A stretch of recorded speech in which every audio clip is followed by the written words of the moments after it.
Hi friends, AP triple ఐటీకి సంబంధించిన latest update అయితే తెలుసుకుందాం. ఆల్రెడీ ఫస్ట్ ఫేజ్ లిస్ట్ అయితే రిలీజ్ అవ్వడం జరిగింది. దానికి సంబంధించిన కౌన్సిలింగ్ కూడా పూర్తయిందండి. కౌన్సిలింగ్ పూర్తయిన తర్వాత మిగతా సీట్లను సెకండ్ ఫేజ్ లిస్ట్ కింద రిలీజ్ చేస్తారు. దాని గురించి ఇప్పుడు తెలుసుకుందాం. టోటల్ సీట్స్ అయితే 4400 సీట్లు ఉంటాయండి. ఒక్కొక్క క్యాంపస్కి గాను 1100 సీట్లు అనేవి కేటాయించడం జరిగింది. ఫస్ట్ ఫేజ్ కౌన్సిలింగ్ పూర్తయ్యేసరికి టోటల్ 4 క్యాంపస్లకు గాను 600 సీట్లు అయితే మిగిలాయండి. ఇప్పుడు ఆ 600 సీట్లను సెకండ్ ఫేజ్ లిస్ట్ కింద రిలీజ్ చేస్తారు. నూజివీడులో 139 సీట్లు, ఆర్కే వ్యాలీలో 132 సీట్లు, శ్రీకాకుళంలో 144 సీట్లు, ఒంగోలులో అత్యధికంగా 183 సీట్లు మిగిలాయి. ఈ క్యాంపస్లకు సంబంధించి మెరిట్ లిస్ట్ జాబితాను ఈ నెల 11, 12 తారీఖుల్లో అయితే రిలీజ్ అవుతుందని ఆల్రెడీ అనౌన్స్ చేయడం అయితే జరిగిందండి.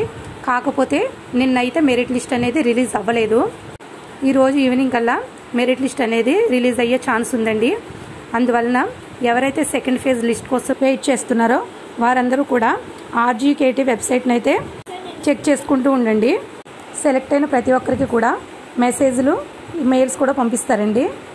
ఆల్రెడీ జాయినింగ్స్ అయిన స్టూడెంట్స్కి ఈ నెల 14 నుంచి అయితే క్లాసెస్ అనేవి స్టార్ట్ అవుతాయి. అదేవిధంగా క్యాంపస్ చేంజ్ చేసుకునే వాళ్ళ లిస్ట్ కూడా ఈరోజు ఈవినింగ్కి అయితే రిలీజ్ అయ్యే అవకాశం ఉంటుంది. మరిన్ని లేటెస్ట్ అప్డేట్స్ కోసం మా ఈ ఛానల్ని సబ్స్క్రైబ్ చేసుకోండి. Thanks for watching.